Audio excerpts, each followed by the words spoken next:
दादा गुरु महाराज जी के भंडारे के पावन पर्व पर दिनांक 11 दिसंबर 1997 सुबह का सत्संग।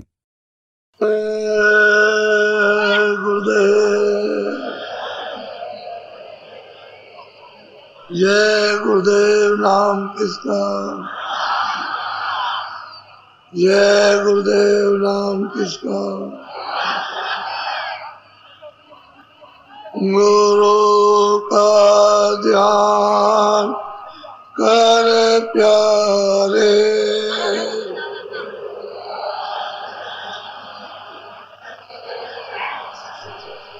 गुरु का ध्यान कर प्यारे।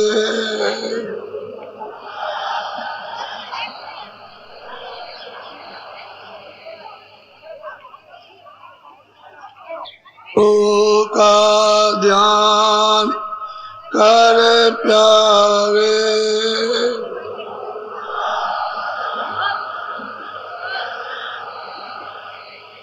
बिना इसके नहीं छूटना।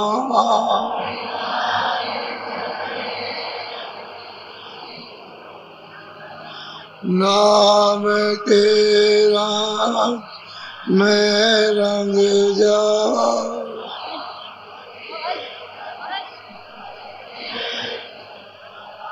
मिले तो दाम निज अपना।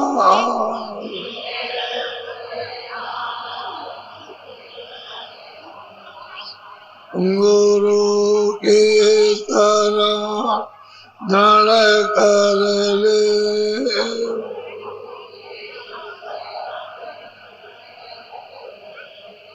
बिना इसका नहीं सरना।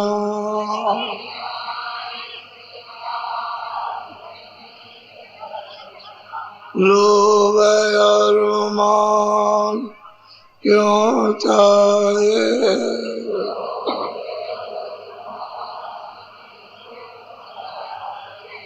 पड़ेगा फिर तुझे देना।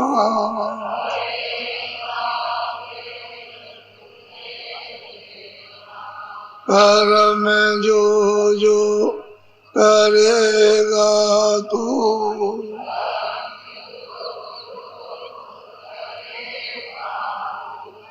कर्म जो जो करेगा तू,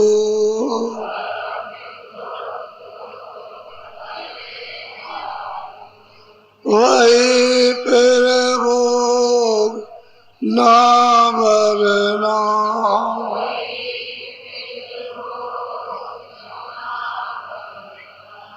जगत के जाल से ज्यों त्यों,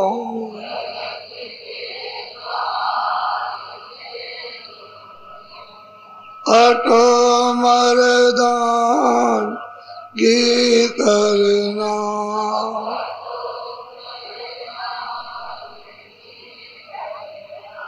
जिन्होंने मार मन डाला,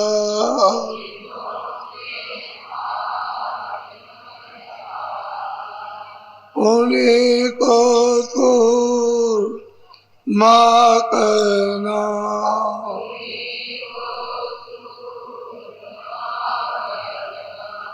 बड़ा मेरी ये मन गठुरे,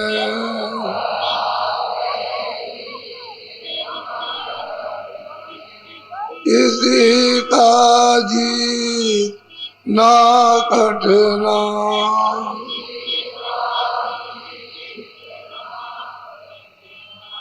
पढ़ो तुम इसी के पीछे,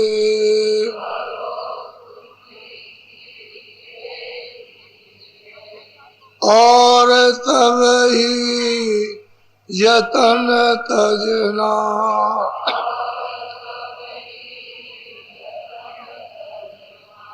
गुरु की प्रीत कर पहले,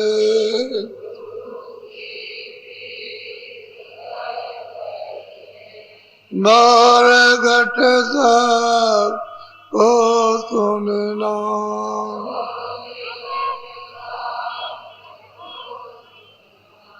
मान दो बात ये मेरी,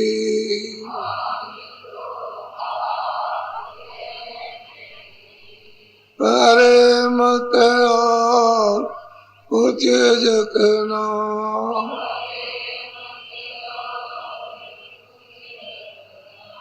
हार जब जाए मन तुझसे,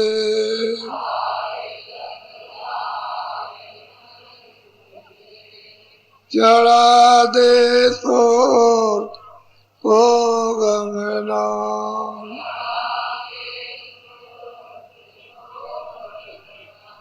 और सब काम जग झूठा,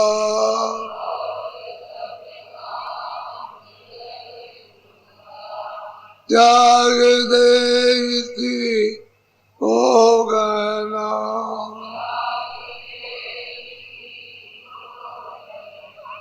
गुरु का ध्यान कर प्यारे,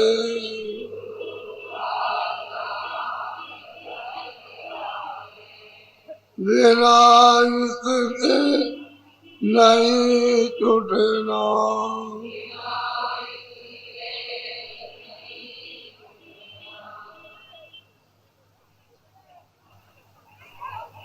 और बच्चियों, सारा भोगों की तरफ ज्यादा दौड़ता रहता है। उसका एकमात्र कारण यही है कि जन्म जन्मांतरों के स्वभाव मन के इंद्रियों के दरवाजे पर रस लेने के हो गए। तो रस तो अस्थाई है नहीं, क्षणिक रस है। चाहे जिब्या का रस हो, चाहे आँख का हो, चाहे कानों का, चाहे स्पर्श का, ये सब रस क्षणिक है। लेकिन न मिलने के कारण जब रस अस्थाई नहीं मिलता, आनंद नहीं पाते हो, तो बार बार उसी में आशा करता है चाहे इसी में से निकल जाएगा। इसलिए जब बार बार उधर को भागता है तो साधन में, ध्यान में, भजन और सुमरन में बाधा होती है। इसलिए कहा जाए जब बैठो तो इरादा करके पक्का बैठो कि आज मन बुद्धि चित्त रोक करके भजन करेंगे और आज कुछ अनुभव करेंगे। जब ऐसी आपकी तड़प होगी, लगन लग जाएगी तो मन साथ देगा और अंदर में साधन में दया मिलेगी तो दिखाई सुनाई देगा। ये इसका काम ही है मन का। अगर इसको कूट पीट दिया जाए तो ये पचक जाएगा, फिर कूदेगा फांदेगा नहीं। तो महात्मा ऐसा नहीं करते कि तुम कूदते फांदते रहो, लेकिन धीरे से इधर से मोड़ के कहते हैं जरा यहाँ लगाओ इसको। अगर इसका स्वभाव अपना, तो कभी कभी ऐसा भी होता है कि लग जाता है तो बहुत तेजी से चलता है। अगर कूट पीट दिया जाए और कभी आपके अंदर में लगन हो और ज्यादा तड़प हो तो उधर भाग नहीं सकता, क्योंकि कूट गया, पिस गया। तो इसकी गेंद जैसी है, कैसे मारो कूदता रहेगा कूदता रहेगा, इधर भागेगा उधर भागेगा। ठीक है कि युग युग से आया हुआ इस तरह से। अब धीरे धीरे समझाकर कि तुम भी मार खा रहे हो, हम भी खा रहे हैं, तुमको भी दुख है हमको भी दुख है, तुम भी पीड़ा भोग रहे हैं, तुम चिल्ला रहे हो हम भी चिल्ला रहे हो। तो अब की बार तुम शरीर में साथ दे दो, तो तुमको अपना आनंद, अपना घर, अपनी शक्ति मिल जाए और वहां बैठ करके सब पर हुकूमत करना। जब इस तरह से समझाओगे और कहोगे लग जाओ लग जाओ लग जाओ लग जाओ, संसार में बड़े दुख हैं, तो धीरे धीरे धीरे धीरे मन की आदत, स्वभाव बदल जाएगा। इंद्रियों के घाट पर फिर कम लगेगा, फिर सूरत के घाट पर आएगा कि अच्छा चलो वही देखें क्या है, तो देखने के लिए लगेगा। जब सूरत के घाट पर लगता है तब फिर रस मिलने लगता है, तो ये चुप होने लगता है। फिर कभी काम करेगा संसारी तो फिर कहेगा कि भाई अच्छा नहीं लगता, उसी में अच्छा लगता है, तो भजन में प्रेरित करेगा कि चल भजन का हम साथ देंगे, तो साथ देता है सूरत दोनों लग करके। तो धीरे धीरे धीरे धीरे जब सूरत मजबूत हो जाएगी तो ये नहीं भाग सकते। अब ये सूरत कमजोर, ये बलवान, इनके साथ दूध भी बुखार लगी तो ये भाग रहे, और सूरत अकेले कुछ कर नहीं सकती, लेकिन जब बलवान हो जाएगी तो उसको खींच लेगी। मन बुद्धि चित्त को काम क्रोध लोभ मोह अहंकार को काबू में रखेगी, फिर उसमें उसका हस्त बन जाए, फिर ये कुछ नहीं कर सकते। लेकिन जब तक है दुर्बल है, कमजोर है, ऐसा है, तब तक ये उस पर हावी है और अपनी इच्छा अनुसार यही क्षणिक काम करते रहते, और उसका काम अस्थायी है। तो जब वो फंसा लेगी तो फिर ये कहीं जा नहीं सकते। लेकिन शुरू शुरू में इनका रोकना अति आवश्यक है, ये नहीं रुकते, क्योंकि सूरत केवल अकेली आई है। सतलोक से जब वो नाम से उतारी गई तो कोई ऊपर में झगड़ा झंझट नहीं, अकेले वो महाकाल पुरुष में भंवर गुफा में आई, अकेली थी। अरे अकेले का मतलब कुछ लेके नहीं आई, बाकी तो सुरतें वहां बहुत है, बेशुमार, वहां कोई हिसाब किताब गिनती नहीं होती, कोई कर ही नहीं सकता। इतनी सुरतें तो उनके सिंहासन के चारों तरफ जो महाकाल पुरुष है, ये कितने खरबों वर्षों वहां गिनती करते रहो तो गिनने में नहीं आएगा। इतने तो उनके चारों तरफ जहां विराजमान बैठे हो, लेकिन और कोई चीज लेके नहीं आई थी। फिर नीचे उतारी उन्होंने शब्द से, आवाज से, बाजों से, तो फिर पार ब्रह्म पद में आई तो वहां भी कुछ लेके नहीं आई, वहां भी अकेली आई। सुरतें वहां भी हैं, जैसे ऊपर वैसे नीचे भरा हुआ, वहां भी कोई शरीर नहीं सुनते, चेतन का चेतन ही, सब नजारा चेतन, सब, कोई चीज किसी तरह की मिलौटी नहीं। फिर वहां से जब नीचे उतारी और ब्रह्म लोक में जब ओम के स्थान पर आई तो वहां भी कुछ नहीं था, ऊपर बैठ गई। लेकिन जब वो नीचे उतारेंगे तो वो झगड़ा लगा देंगे, यहीं से झगड़ा लगेगा। पहले ये स्वयं शब्द रूप थी, शब्द का ही रूप थी, जैसे जल की बूंद समुद्र, समुद्र रूप है, ऐसे ही मतलब ये है कि सूरत शब्द रूप थी, शब्द ही का भंडार था। जब ये नीचे उतारेंगे आवाज पर, तब इसको क्या करेंगे कि इसके साथ झगड़ा लगेगा। शब्द, स्पर्श, रूप, रस, गंध, 5 चीजें लगा देंगे। अब उसको जब नीचे उतरी शब्द का, रस का, रूप का, ये होने लगे, स्पर्श का और सुगंधी, ये 5 इसके साथ अब लगे। अब ये एक कारण ऐसे करके झिल्ली डाल दी 5 तत्वों की। शब्द, स्पर्श, रूप, रस, गंध।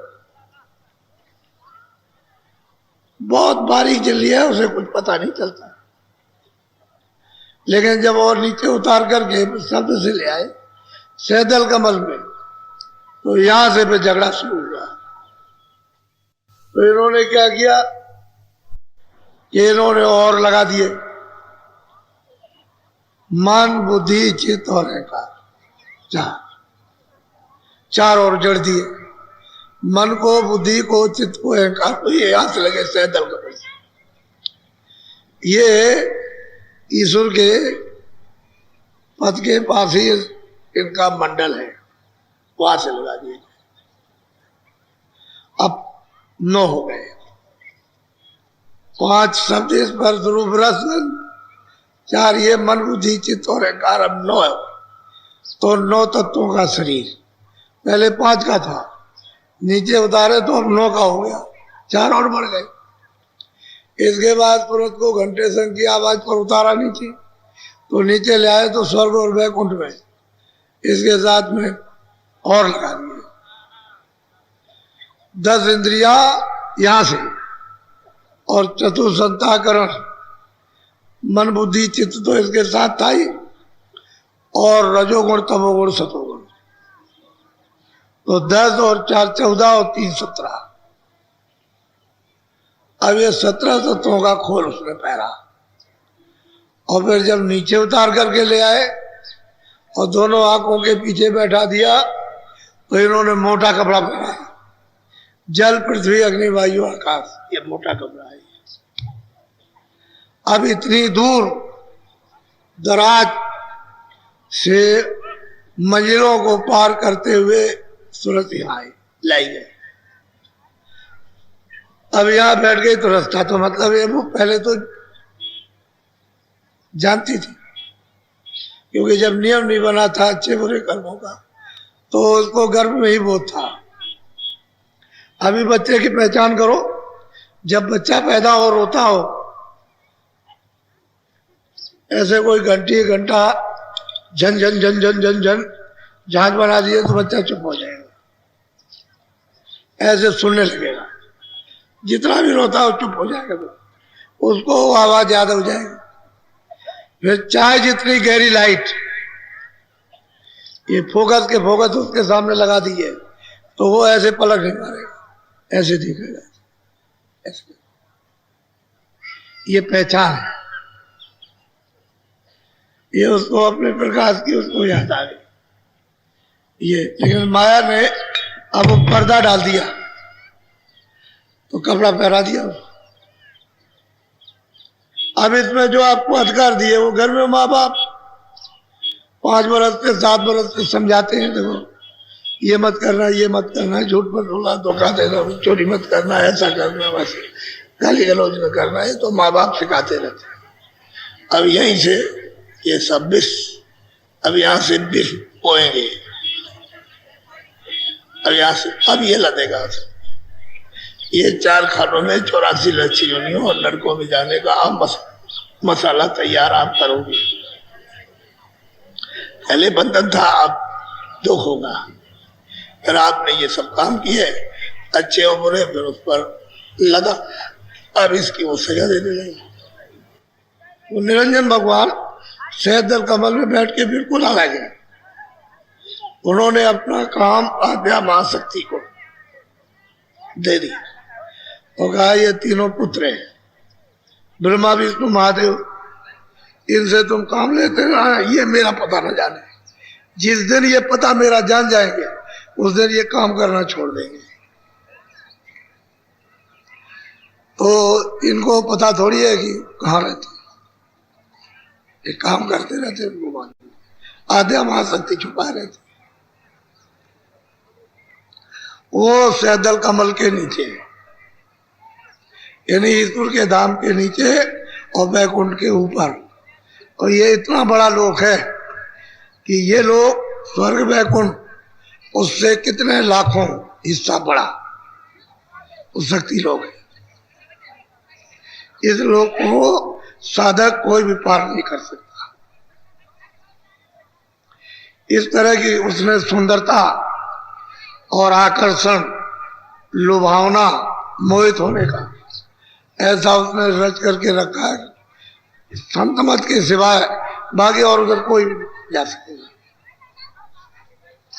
हालांकि वहां और नहीं, वो दृश्य ऐसे क्या मोहित हो जाओगे, आपकी इच्छा खत्म हो जाएगी, उधर जाएगी। तो जो वहां पूर्णा होगी वो यहाँ करके गिर जाओगे आप। इस तरह से जीवों को यानी वहां से लाकर दिया तो उन्होंने खुशी में, भंडार तो खुशी में प्रसन्नता में दिया, लेकिन अब दे दिया इन्होंने, फंसा लिया अपना राज चलाने के। तो अब इनका अगर मान लो कि निकल जाने में राज खत्म हो जाएगा, इसलिए फंसा के कर्मों का अधिकार दे करके उनके हाथ में कुछ नहीं। जितना अधिकार आपको यहां मिला उतना निरंजन भगवान को भी अधिकार नहीं। जो सैदल जिसको गाट कहते हैं, ईश्वर कहते हैं, खुदा कहते हैं, उनको भी नहीं। और आपके साथ कार्य में कि आप जा सकते और वो नहीं जा सकते। और बिल्कुल अलग है, कहते हैं भाई मुझसे क्या मतलब इससे, मैं न पाप में हूं न पुण्य में हूं, जो करोगे अपना अपना भोगो।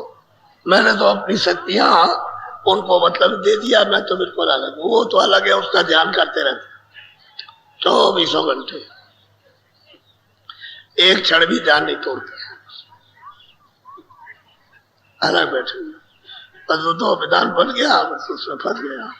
अब जब संत महात्मा मिले तब तो आप सुनिए, तब तो आप इसको छोड़ो फेंको।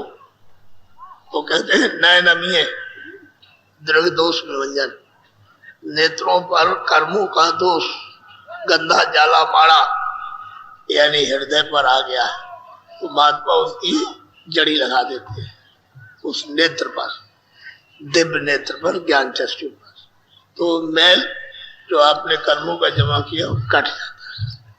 जैसे ही मैल कटेगा वैसे आंख हो जाएगी, उसी को कहते हैं दिव्य नेत्र, दिव्य दृष्टि, ज्ञान दृष्टि, उसी को शिव दृष्टि कहते हैं। तो शिव दृष्टि तो आप में, आप खोल लो तो आप में हो जाए। जितने मनुष्य सब में शिव दृष्टि है, लेकिन गंदगी दूर करो तब जाग जाएगी। तो गंदगी दूर नहीं होगी तो फिर कैसे देखेगा, कैसे, तो बंद है। इस तरह से जैसे पिटारी में बंद हो तो उसमें क्या है, पिटारी से बाहर निकलो तब तो कुछ दिखाई दे। तो मनुष्य रूपी ये पिटारी है, उसमें दबी पड़ी हुई है। महात्मा बरामद करना जानते हैं कि ये कैसे इससे निकाली जाएगी, उनको मालूम। तो सही और सच्ची बात तो ये है। और आपका दाम तो यहाँ से बहुत दूर है। अब यह है कि शास्त्रों में तो इसका विवरण नहीं है, क्योंकि उन्होंने प्राप्त नहीं किया। जब वेदों ने नहीं प्राप्त किया तो इतना ही लिखते हैं, नहीं आगे कुछ है। लिखने वाले ने लिख दिया कि आगे कुछ है, लेकिन हमने उसको नहीं देखा क्या है, इतना ही इशारा किया। तो जब उन्होंने देखा नहीं तो क्या वर्णन करेंगे। जहां से वेद बने उसके परे तो है, उसके परे तो ब्रह्म, पार ब्रह्म, महाकाल पुरुष बैठे हुए। तो सत्पुरुष तो बहुत दूर है। तो कहने का यह है कि जो जिस पद को पाएगा वहीं तक की व्याख्या करेगा, और ऊपर चला जाएगा तो नीचे से सबकी व्याख्या करेगा, सब। इसलिए संत मत सबकी पूजा करा देता है, उनका भी ध्यान कराता, उनका भी ध्यान कराता, उनका भी ध्यान कराता, उनका भी, और जो अपना मालिक है उसका भी। वो ऐसा नहीं करते, सब करते। इसलिए तुम सबको याद करते हुए धीरे से निकल चलो, कोई बाधा नहीं होगी। और जब आप खिलाफत करोगे तो बाधा खड़ी है। बहुत तो सूरत पूछती है महापुरुषों से, कुछ पूछती है कि आप ये जो उपदेश कर रहे हैं, ये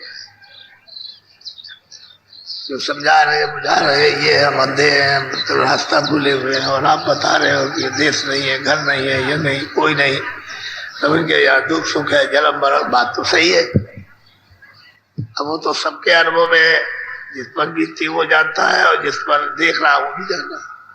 घर में बाल बच्चे जा रहे आ रहे हैं तो देखता ही है, बात तो सही है। ये बात तो कहते हैं भाई तुम्हारा ही घर नहीं है।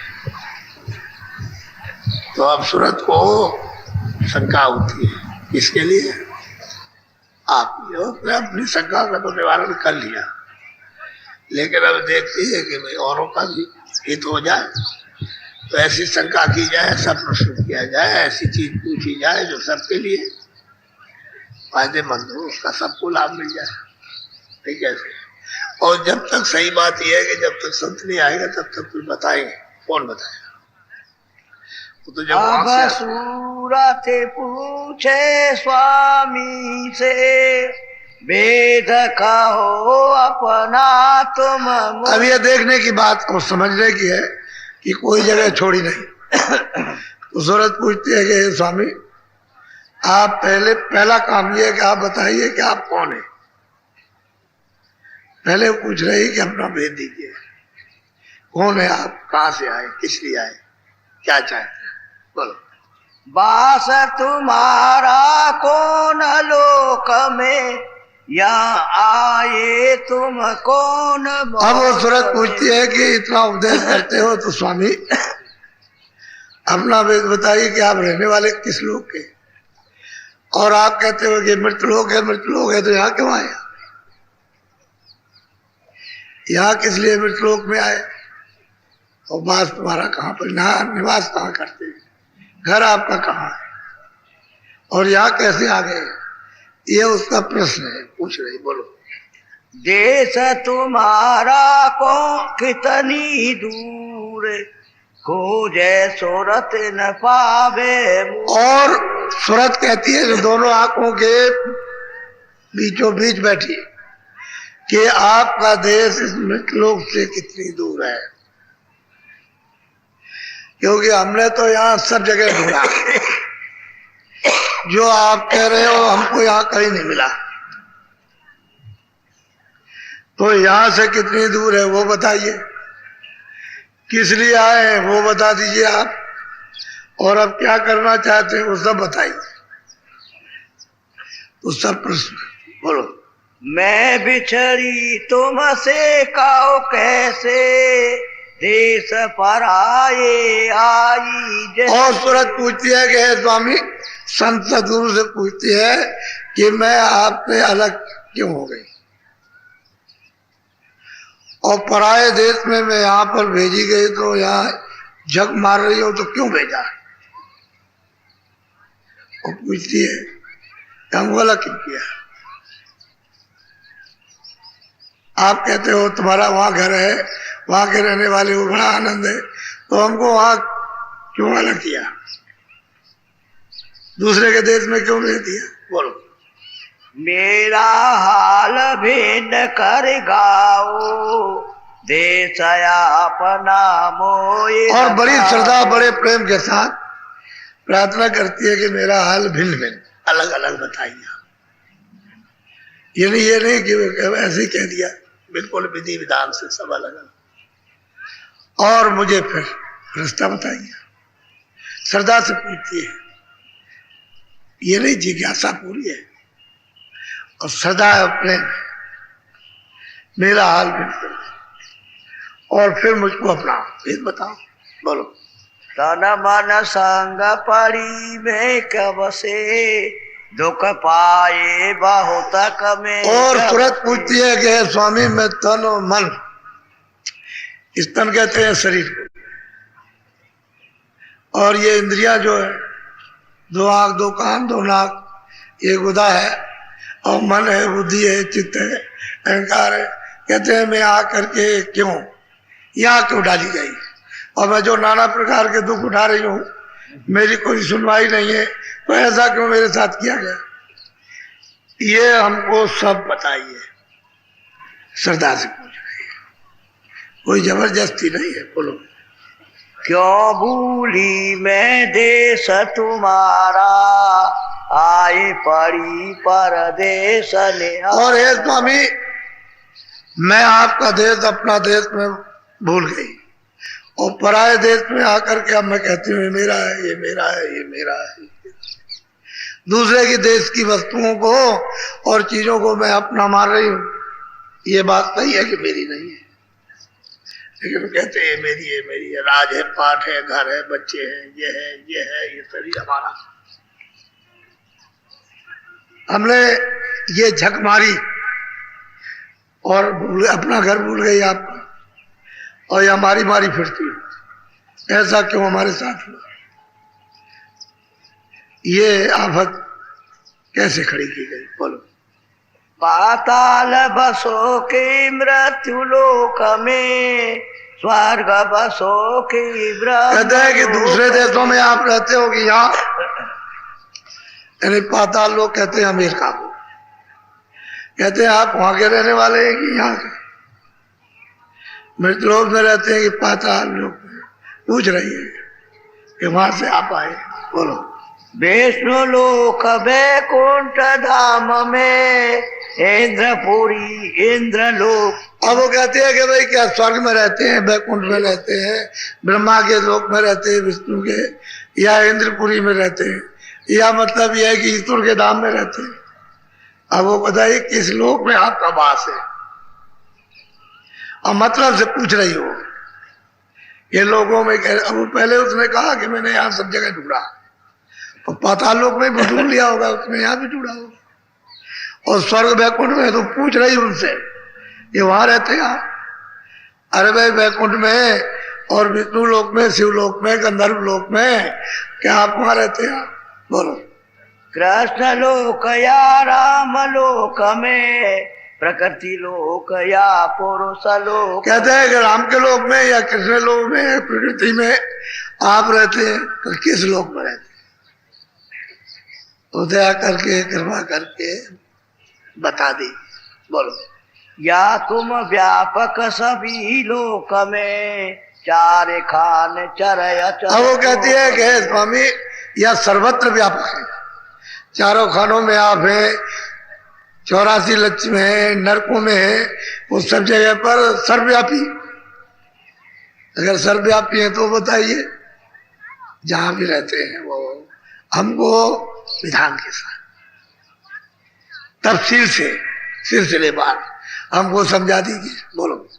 क्यों मोहि डाला काल लोक में, अति भर माया हर्ष शोक। अब वो कहती है कि हे स्वामी आपने मुझे यहाँ काल के लोक में डाल दिया। हम कहते हैं हमारा हमारा हमारा है, और तब तक हमको पता ही नहीं चलता, हमारी श्वास खत्म हुई और हमको निकाल दिया, हमने सब छोड़ दिया। क्या लेके गए? कुछ नहीं गए। फिर वहां गए, जन्म है, मरण है, धर्म है, और रोते हैं, शोक है, चिंता है, अब ये रात और दिन ये रोक दोग लगे हुए हैं। तो कहते हैं कि आपने हमको यहाँ काल लोक में डाल दिया, काल हमको तकलीफ दे रहा, कोई हमारी सुनवाई नहीं, चारों तरफ चिल्लाते हैं, कोई सुनने वाला नहीं। अब क्यों आए मोहि चितावन, रूप धरा तुम अति। अब वो सूरत कहती है कि हे स्वामी अब आप इतने दिन के बाद, कितने युग बीत गए, कितने कल बीत गए, जिनकी गिनती नहीं, और हम रोते रोते चिल्लाते चिल्लाते, अब मतलब यह है कि हमारी दशा ये हो गई, और अब आप इतने दिन के बाद आए हमको जगाने के लिए, हमको चिताने के लिए, तो हमको डाला क्यों? बोलो। मैं दासी तुम चरण निहारे, भेद देव तुम अपने। अब वो सूरत कहती है कि मैं आपकी दासी हूं और आपके चरणों की धूल, और मुझ दासी को बहुत दीनता से कह रही है कि अपना भेद सच्चा सच्चा दे दीजिए। और मतलब हम तो मोहित हो गए, क्योंकि आपका रूप बड़ा मनमोहक है। बड़े प्यार से यानी प्रश्न कर रही है, जिज्ञासा, ऐसा नहीं कि ऐसे ही कर दे प्रश्न। पाना है इसको, इसका निश्चित हो गया कि पाना है। बोलो। तब हसे शब्द स्वामी बोले, सुनो सूरत तुम मैं कहूँ खोले। अब वो कहते हैं कि सूरत तूने ये सब कुछ पूछा तो मैं सब सिलसिले से भी बताता हूँ तुझको, जो कुछ तू पूछती है तू सुन ध्यान दे करके। बोलो। जो तू पूछे भेद हमारा, कहूँ सभी अब कर विस्तार। कहते हैं जो तू पूछती है खुलकर या आप अपना पूरा भेद बताइए तो मैं पूरा पूरा भेद बताता हूँ कि मैं कौन हूँ। बोलो। मैं हूँ अगमय नाम अमाया, रहूं मौज में अधर समाया। अब वो उत्तर देते हैं सूरत को कि मैं हूँ अनाम, मेरा कोई ना, मेरा रूप, मेरा कोई ना। मैं मौज से अधर में नहीं समाया, मेरा भेद कोई नहीं जानता। न ऋषि न मुनि न सन्यासी न साधु न उदासी न बैरागी न ब्रह्मदर्शी न स्वर्ग वाले न वैकुंठ वाले कोई नहीं जानते। मैं बिल्कुल अनाम हूं, माया से रहित हूं। मेरा किसी तरह की कोई माया नहीं, कोई कूड़ा कचरा है ही नहीं। अब वो बहुत अच्छी तरह से उसको विधिवत समझा रहे। बोलो। मैं हूँ अगमय नाम अमाया, रहूं मौज में अधर समाया। अब वो कहते हैं कि माया से तो मैं रहित हूँ, मेरे हाथ तो माया है नहीं, मैं अपनी मौज में मैं अधर में रहता हूँ। अब भी हूँ, पहले भी था और आगे भी रहूंगा। मेरा भेद कोई जानता है। बोलो।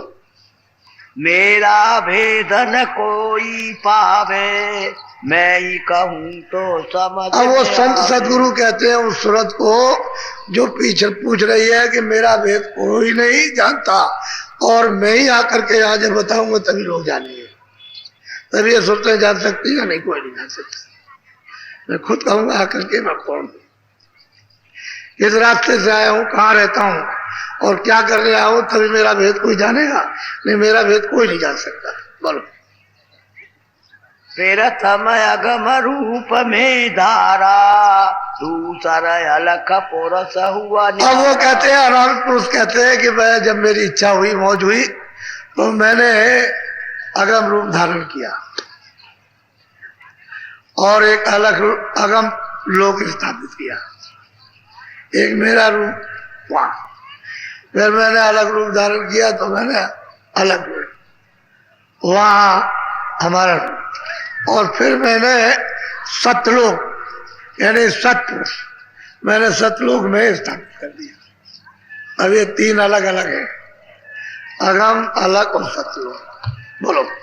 तीसरा सात लो पुरुष में भया, सात लोक ही में रच ली। और कहते हैं कि भाई दो ये और तीसरा सतपुरुष, कहते हैं वहां लोक रच लिया, वो मेरी इच्छा से ही हुआ, जो कुछ भी हुआ मौज मर्जी से। बोलो। इन तीनों में मेरा रूप यहाँ से उतरी। अब वो कहते हैं महापुरुष के इन तीनों में मेरा रूप है, सूरत को समझा रहे यहाँ जो पूछ रहे तीनों में मेरा रूप, मैंने आगे कोई रचना नहीं की,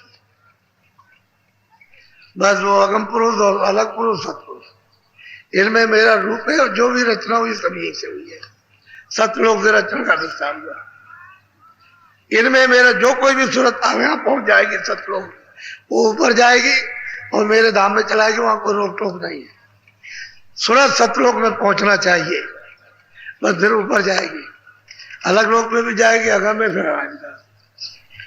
और बेनतिया है, व्यापार है, उसकी कोई पैमाइश न कर सकता न की, वो तो समुद्र है, डूब गया है। बोलो। यहाँ तक निज कर मुझको जानो, पूर्ण रूप मुझे पाए। तो कहते हैं भाई सतलोक तक मुझे पूरा जानो, जो भी आएगा सतलोक में मुझे प्राप्त कर लिया।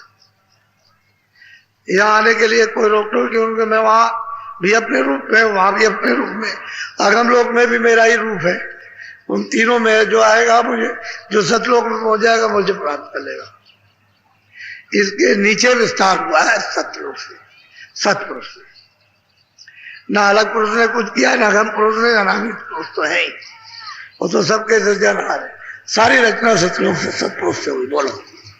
अंश दो सतपुरुष निकारी, ज्योति निरंजन नाम धरा। अब वो कहते हैं कि दो धाराएं वहां से सतलोक से सतपुरुष ने अपनी मर्जी से एक धत्कार, एक आवाज निकली। वो मंडल तो पहले ही से बना दिया, क्योंकि बगैर मंडल बनाए हुए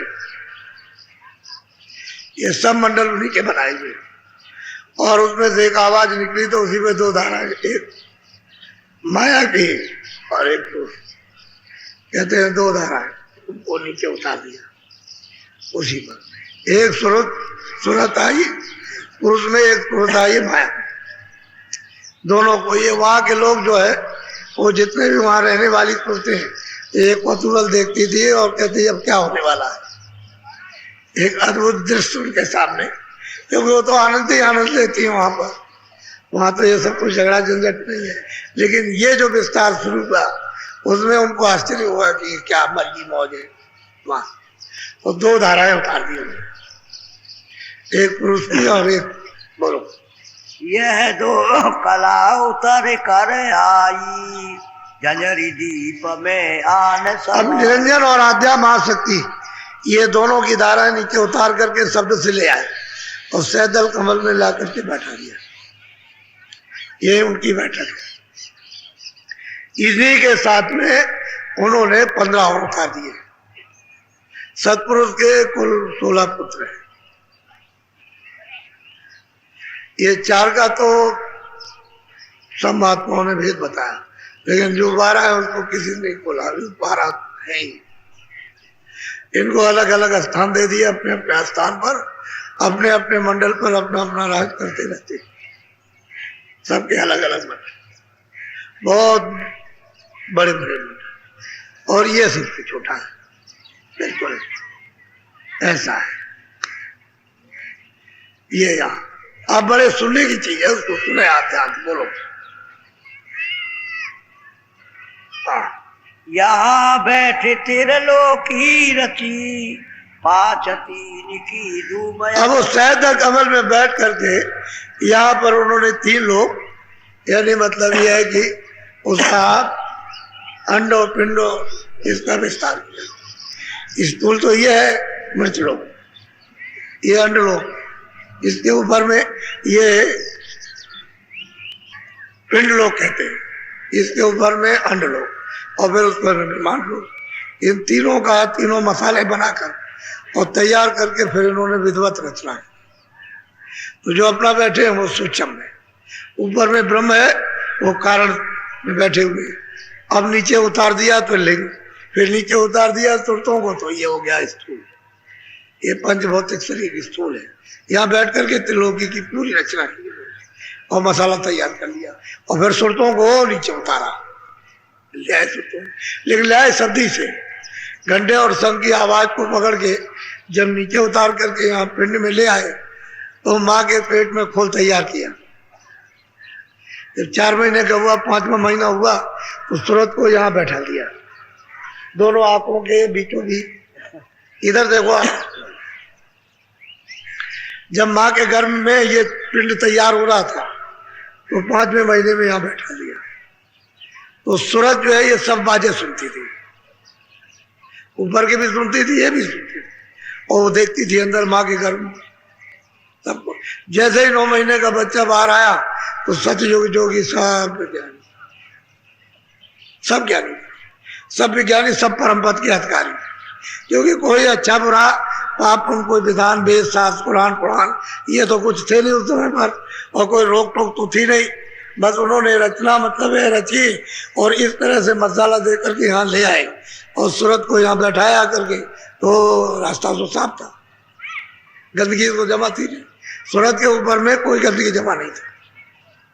तो यहाँ से सब दिखाई सुनाई देता, सब स्वर्ग भी, वैकुंठ विमान भी, सब दिखाई देता। जो जो इन्होंने स्थापित किए सब दिखाई देते थे। तो वहां तो कोई बंधन था, बंधन तो बहुत समय के बाद आएगा, कितने लाखों वर्षों के बाद में। जब ये 1 लाख बरस की आयु इनको मिली तो लाख बरस पूरे हुए सीधी जाने पूरा विधान। यही हुआ कि विधान भी लिखवाया और फिर उनको प्रचार कराया, कहा इन सबको बताओ कि विधान बन गया है और तुमको अधिकार आज़ादी दी जाएगी। इस तरह से पाप और पुण्य बनाकर फिर उन्होंने 4 खाने 84 लक्ष्योनियाँ नर्क बनाए और उन्होंने कहा कि भाई जो हम ये विधान बना दिया है सबको अधिकार देते हैं, सबको अधिकार दे दिया, कहा ये पाप है ये पुण्य है, अपना अपना करो, अपना अपना भोगो। भाई यहीं से गंदगी जमा, जीवात्मा यहीं से मैली हो गई, यहीं से बंधन में आएगी, यहीं से जन्म होगा, यहीं से मरण होगा, ये 84 जाएंगी, यहीं से नरक में जाएंगे, सब दुर्गत यहीं से होगी। अगर आप कर्म न करते तो निकल जाते, फंस गए। धीरे धीरे धीरे धीरे कर्म तो आपने बहुत दिन के बाद में खराब किया, पहले तो अच्छे ही कर्म, लेकिन अच्छे की भी तो गंदगी जमा होती है ना। उसने कहा कि अच्छा बुरा अपना अपना करो, अपना, तो वो भी तो एक पर्दा है, यानी शुभ कर्म का भी एक पर्दा है। शुभ कर्म का तो पर्दा है ही गंदा, लेकिन वो सांप भी एक पर्दा, तो उसका भी भोग तैयार हो गया। वो कहते हैं कि भाई इन्होंने त्रिलोकी की रचना की और जीवों को ये सब बना बनू करके सब, हालांकि उन्होंने अपने हाथ में कुछ नहीं रखा, आपकी जो इच्छा हो, जो मर्जी हो वो करो। मैंने अपनी मर्जी के मुताबिक ये मैंने सजा रखी है कि इसमें से निकलो, चलो पशु में, पंछी में, इसमें और कीड़ों में, और चलो नरकों में, वो सजा मिले फिर वो हो जाएगा, ठीक ही हो गया। बोलो। 3 लोक से मैं रहूं जा रहा, 4 5 6 में। अब वो कहते हैं कि मैं 3 लोक से बिल्कुल अलग हूँ, मैं ना मृतलोक में हूँ बिल्कुल साफ साफ, ना मैं अंडलोक में हूँ, ना मैं ब्रह्मांड में हूँ, और ना मैं मतलब ये कि ब्रह्मलोक में हूँ, ना मैं पारब्रह्म में, और ना महाकाल में, सबसे परे मैं हूँ वही। बोलो। 3 लोक यह बूंद पसारा, सिंध रूप में अगमय पार। अब वो कहते हैं कि संत सूरत को समझाते हैं कि भाई 3 लोक में तो मेरी एक बूंद रहती है और मैं अगम अपार और अनाम, मेरा तो कोई पारावार नहीं, यहाँ तो एक बूंद रहती है, यह बूंद शासन करती है, एक बूंद उसके, और वो तो अगम और अपार आता है। उसमें से अगर 1 लाख 2 लाख 10 लाख अरब खरब संख 10 संख कितने आ जाए तो उसमें क्या फर्क पड़ने वाला होता है। उसका तो समुद्र में से कितने आप लोटे निकालो, कितने घड़े निकालो, वहां क्या फर्क, ऐसे हुआ था। मैं न पाताल स्वर्ग नहीं मेरता, ब्रह्मा विष्णु महेश न जुगत। कहते हैं न पाताल लोक में, न मृतलोक में, न मैं स्वर्ग में, न वैकुंठ में, न मैं इंद्रपुरी में हूँ, न गंधर्व लोक में, न विष्णुपुरी में, न मैं ईश्वर के धाम में हूँ, न ब्रह्म के धाम में, न प्रकृति लोक में, और न कृष्ण लोक में, न पारब्रह्म लोक में, मैं सबके परे रहता हूँ, मेरा इन लोकों में कोई वासी नहीं। ये उन्होंने आकर के को समझाया। बोलो। 3 लोक में 3 लोक व्यापक में, नहीं बूंद एक मेरी यह। अब महापुरुष कहते हैं भाई 3 लोक में तो मैं व्यापक नहीं हूँ, मेरी एक बूंद वहां पर रहती है जिसको नीचे भेजा। अब ये भी तो उसी का ध्यान कर रहे हैं, ईश्वर भी उसी का ध्यान करते हैं और ब्रह्म भी उसी का, पारब्रह्म भी उसी का ध्यान करते हैं। एक मतलब अखंड बैठ के जरा सा भी इधर उधर हो जाए सारा रात छिप जाए।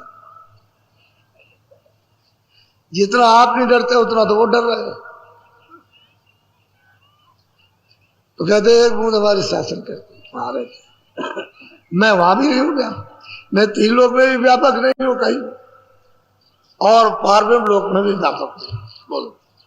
सुनो सुरति तुम अपना भेद, तुम हम में थी सदा अभेद। अब वो कहते हैं महापुरुष सूरत को समझाते हैं कि सुन सूरत, तू अब अपना भेद सुन ले, तू मुझ में थी, वही नाम मुझ में थी, मुझसे अलग थी नहीं, लेकिन अब क्या करें, मौज हो गई। बोलो।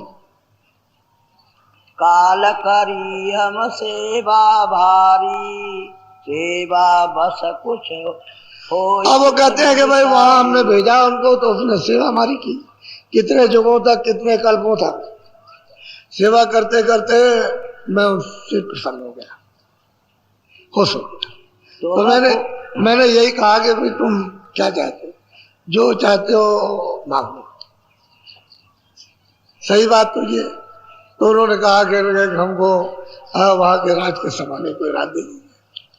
तो जीवात्मा होगी सुख होगी, बगैर तो कोई लीला रचना हो नहीं सकती। यहाँ सब सुरतें चली जाए तो यहाँ रचना किस बार, हुकूमत किस पर करोगे आप? अरे सुरतों में तो हुकूमत होती है जो जिसमें बंद है, चाहे पशु में हो, चाहे पंछी में हो, चाहे आदमी में हो, और ये सब चली जाए तो हुकूमत किस पर है? मिट्टी पर होगी हुकूमत। तो वही कहते हैं कि मतलब ये है कि असली चीज तो ये है। बोलो। तुमको मांगा हमसे उसने, सौंप दिया तुम्हें सेवा। कहते हैं उसने, काल ने हमसे तुमको मांगा तो मैंने तुमको दे दिया उसको कि चलो तुम रचना रचो, इसके बगैर रचना नहीं हो सकती है, तो लो ये लो। तो मैंने एक छोटा सा भंडार दे दिया और सभी मतलब ये कि मंडलों में इसको तकसीम कर दिया।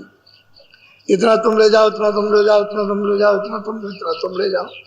लेकिन यहाँ के लिए तो अनगिनती है, वहां सबकी गिनती है।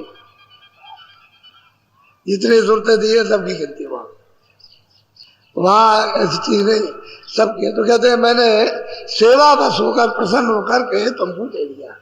बोलो।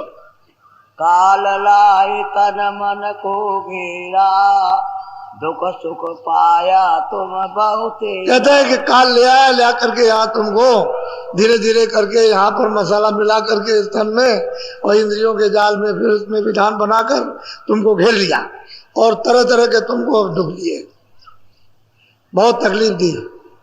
ये सब कुछ हमारे पास जब सूचना पहुंची तो हम आए हैं तुमको जगाने के लिए और ले जाने के लिए। बोलो।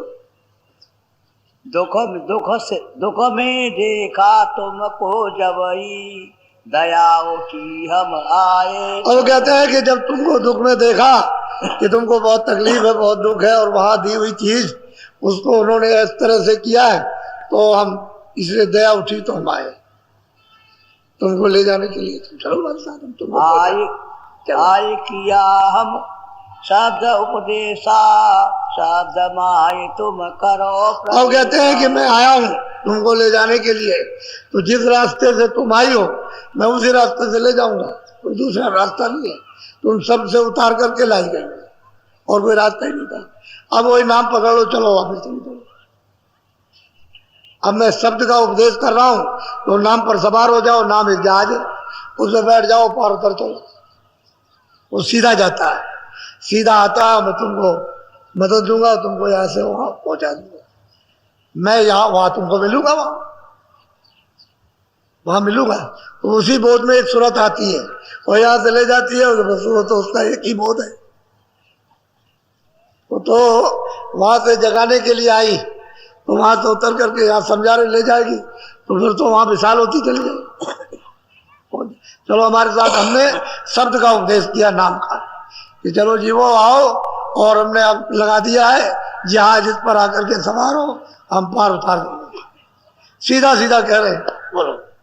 शब्द शब्द पौड़ी हम रची, चारे चारे पहुंचो नगरी। और कहते हैं महापुरुष ने सूरत शब्दों की हमने सीढ़ी बना रखी है, शब्द दर शब्द, स्थान दर स्थान। ये सीढ़ी उधर से भी बनाई, इधर से भी बनाई, तो अब उधर से तू आगे उतर करके अब चढ़ कर चली जाए। पहला शब्द, फिर दूसरा शब्द, फिर तीसरे स्थान का शब्द, फिर चौथे का, और चलो सच्ची नगरी में। वहां है न कोई डर है, न कोई जलम है, न कोई मरण, न कोई काटता, न पीटता, न छीनता, न झपटता, न कोई काम, न खेती, न दुकान, न दफ्तर, न अच्छे न बच्चे, कुछ नहीं। आनंद से वहां चलो, जिस रूप में थी उसी रूप में वहां चलो।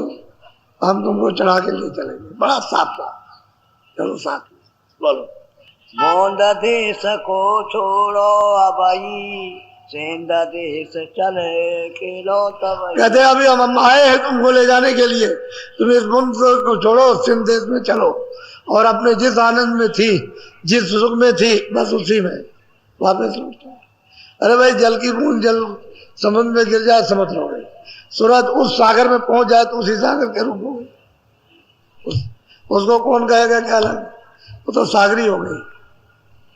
अरे सुनते हो तो भंडार है, वो तो अथाह सागर है, यहाँ से निकली वहां जाकर उसमें समा गई, पता ही नहीं चलता उसमें।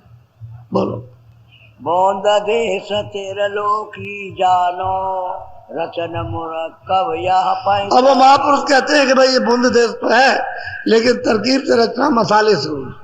हमारे यहाँ कोई मसाला नहीं, न वहाँ कोई माया है, न जल है, न पृथ्वी है, न अग्नि, न वायु है, न मन है, न बुद्धि है, न चित्त है, न इंद्रिया है, कुछ नहीं, कोई मसाला किसी तरह का नहीं है। तुम वहाँ चलो सुख से सजा रहना और दोबारा फिर लौटने का करूँ, तो कहते हैं। तो तरह तरह की शंका। बोलो। मुफरद रचना तुम्हारे देश साथ साथ जा साथ। कहते हैं कि तुम्हारे देश में मुफरद निष्खालिस सत्य ही सत्य की रचना, वहां और कुछ वहां नहीं है। तुम वहां चलो, वहां तो ऐसे ऐसे वृक्ष वृक्ष खरबों खरबों खरबों ऊंचे योजन, और उसमें कितने फल फूल के बजाय कितने लोग लगे, वो तो दृश्य अनोखा। वो तो मतलब ये है कि अथाह सागर है। कहते चलो तुम शौक से रहना, अब तो आए हैं तो अभी चले चलो तो निकल चलोगे, और नहीं तो फिर मतलब ये फिर मौका नहीं मिलेगा। तो पूछती है बेचारी, जिज्ञासा लेकर के पूछी, सही बात यह है कि ये भी पहुंच गई। तब उसने प्रश्न किया है आपके लिए, जो सुनते हैं फंसी हुई है उनके लिए प्रश्न किया है कि ये भी जान जाए कम से कम कि रास्ता सही है। ये पहुंचने वाली सुरतों का प्रश्न है। बोलो। यह रचना तरकी भी हुई सो मैं खोले सुनाऊं सही। कहते हैं आज तरकीब की रचना हुई है सब विधवत, हर एक मसाला मिलता गया है, कारण मसाला, फिर सूक्ष्म मसाला, फिर लिंग मसाला, फिर स्थूल, ये इस तरह से रचना हुई। और उसी तरह से सूरत का प्रकाश, उसकी शक्ति क्षीण होती चली गई, जैसे जैसे उतर के आए।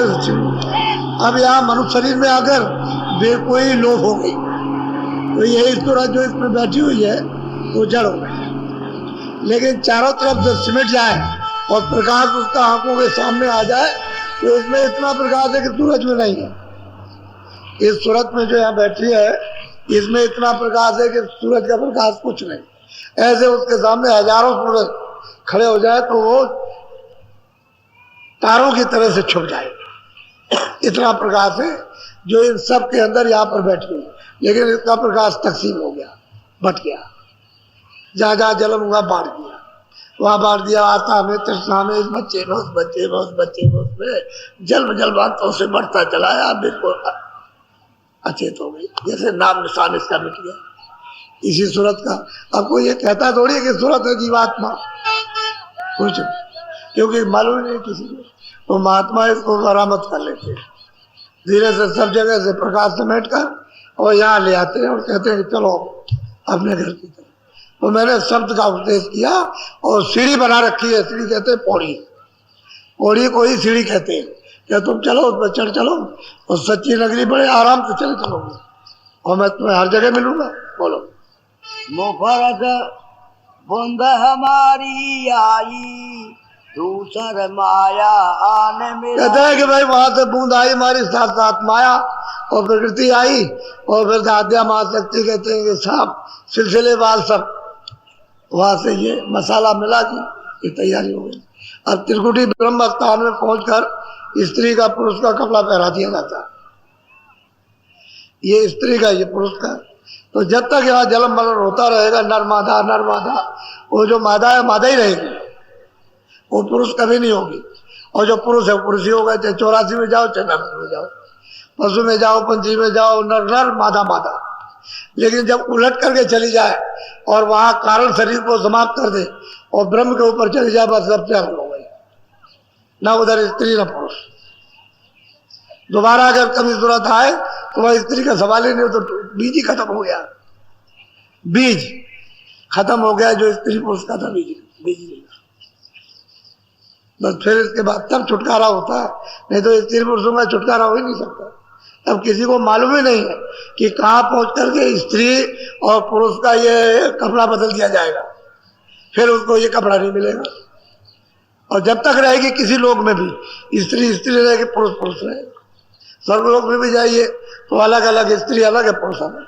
यहाँ भी रहिए तो स्त्री अलग पुरुष अलग। 4 खानों में जाइए स्त्री अलग पुरुष अलग। जहाँ भी जाइए वहां अलग अलग। भूतियों में मिले भी तो स्त्री अलग और पुरुष अलग है, और फिर नरकों में जाइए तो स्त्री अलग और पुरुष अलग, अलग अलग तरह। लेकिन जब बीज खत्म कर दिया तब खत्म हो जाता, फिर सूरत आजाद हो गई, फिर इस बंधन में नहीं आएगी। अब उसके लिए तो पौड़ी है, सीढ़ी, उसमें चढ़ो। हमने शब्द की सीढ़ी बनाई, सब नाम पकड़ो और चढ़ चलो। वो तो ऊपर से नाम आ रहा, वो खींचेगा, खींच के चढ़ा लेगा। तुम पकड़ तो भर लो, खिंचाई तो वो करेगा, ऐसे खींचता है ऐसे करके, फिर देर नहीं लगती। सीढ़ी हमने बना दी है और बहुत सरल है, बहुत सीधा आसान, और कल युग में सभी लोग इसको कर ले। बोलो 5 तत्व तीनों गुण मिले, यह सब 10 आपस में रले। चलो आगे पढ़ो। रल मिल कर इन रचना ठानी, 3 लोक और 4 खानी। बस सब ये 3 लोग 4 खानों की, ये सब मतलब रल मिल करके सब ये रचना है। 33 करोड़ देवता, 9 करोड़ दुर्गा, 10 करोड़ शंभू, ये सब इसी के साथ में तैयार कर दी है। अब जी बेचारा क्या करेगा। अच्छा, सही बात यह कि दोनों आंखों के बीचों बीच, यानी दरवाजे पर बैठी है, दरवाजे इसके अंदर नहीं, यहाँ गेट पर बैठ गई, और सामने स्वर्ग है और नीचे मृत्युलोक है। बीच में बैठी, बीच में आकाश है, उसी को कहते हैं हृदय। सूरत का हृदय ये नहीं है, यहाँ सूरत नहीं, यहाँ बैठी, ये उसका हृदय, ये आकाश। ये सब मटमेला गंदा हो गया, कूड़े कचरे, पाप और पुण्य की गंदगी से गंदा हो गया। अगर ये साफ हो जाए तो सामने ही दिखाई देता है। स्वर्ग की रचना सामने से शुरू हो जाती है। भाई इसकी सफाई होनी चाहिए, इस आकाश की, हृदय की साफ नजर आता है। और वहां तरह तरह की रचना। आगे बैकुंठ, तो स्वर्ग अलग है, बैकुंठ अलग है। एक को घसीट के नहीं रख दिया जाए कि एक ही है, जैसे कर दिया किताबों में पढ़ लिया उससे, तो अलग है, ये अलग। 14 भवन है, 14 लोक है, 14 तबक है, अलग अलग है। और उसको सब ऐसे समेट के पूछा जाए, भाई किस लोक में कौन राज करता, तुमने देखा होगा तो बताएगा, जिसने नहीं देखा हो क्या बताएगा, अलग अलग। अब वो समय की भी घसीट के रख देते, पता कुछ है नहीं, फिर कहते हैं नहीं स्वर्ग है, मृत्यु लोक में यही स्वर्ग है, यही दुख है, यही सुख है। जो अमीर है वो स्वर्ग में रहते हैं, और जो गरीब है नरक में। बस ये इसी को कह के खत्म हो जाए। लेकिन ये नहीं जानते कि मृत्यु लोक क्या है, ये भूल गए। अब जीव कहाँ जाएंगे वो नहीं उनको मालूम। बोलो विद्या पढ़ जो करे विचार, बूंद भेद भी मिला न सार। बस कहते हैं कि भाई विद्या पढ़ो, लेकिन जो बूंद है उसका भी उन्होंने साक्षात्कार नहीं, उनका भी पता नहीं किया, तो वो क्या पता चलेगा कि क्या है। बस करो। सही है, जब वो वक्त समय आता है धारा का ले जाने की, जो कृपा धारा होती है, वो जब नाम जहाज लगा दिया जाता है उसमें सवार हो जाती है। और जब उतरोगे, जब आँख खुलेगी तो ऊपर में तो अंधेरा है नहीं, वो तो जितनी कूड़ा कचरा है तभी तक अंधेरा यहाँ भरा हुआ है। क्योंकि यहाँ पानी तो जा नहीं सकता, आग नहीं जा सकती है, तलवार नहीं जा सकती, काट नहीं सकता, जला नहीं सकता, सुखा नहीं सकता। ऐसी जगह पर उसने पाप पुण्य कर्मों को जमा किया। लेकिन जब संत आते हैं और बताते हैं तो उसको क्या पुण्य भी उड़ा देगी, पाप भी उड़ाएगी, यानी दोनों खत्म। पुण्य से भी छुट्टी और पाप से भी छुट्टी, उसको भी जला देगी, उसको भी जलाएगी। वो तो ज्ञान रूपी अग्नि है, जब जलेगी तो दीपक जब जलेगा तो सब भस्म करेगा, तो दोनों से छुटकारा हो जाएगा। न पाप की बेड़ी न पुण्य की बेड़ी। तब ये देखती चलती है, तब पता चलता है कि क्या है। उधर तो अंधेरा है नहीं, उजाला ही उजाला है।